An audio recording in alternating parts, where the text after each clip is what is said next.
అంతరాత్మని మించిన గురువు లేడు, జీవితాన్ని మించిన గ్రంథం లేదు, శరీరాన్ని మించిన క్షేత్రం లేదు, మనస్సును మించిన తీర్థం లేదండి. ఎక్కడికి వెళ్ళక్కర్లేదు. మీరు శరీరమే గొప్ప క్షేత్రం, అదే పుణ్యక్షేత్రం. ధర్మక్షేత్రే కురుక్షేత్రే, అదే క్షేత్రం. మీ మనస్సే గొప్ప తీర్థం. మీ మనస్సులో మీరు మునగండి, ఎక్కడ మునగక్కల. అంటే మనసులో వచ్చే ఆలోచనలు అవి మంచివా చెడ్డవా, అందులో మునగండి, తెలిసిపోతుంది ఏది మంచిదో. మీకు తెలియదా? ఎవరో చెప్పడం ఏంటి?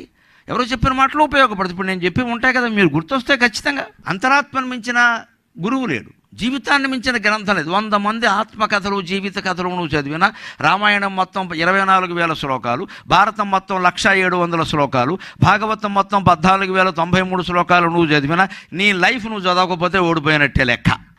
నీ జీవితం నువ్వు చదవాలి. మన జీవితం ఎలా మొదలైంది, ఏం జరిగింది, ఎక్కడెక్కడ తప్పు చేసాం, ఒప్పు చేసాం, ఇది ఒంటరిగా ఉంటేనే ఆలోచించగలమండి. 10 మందిలో ఉంటే ఆలోచించలేని విషయాన్ని.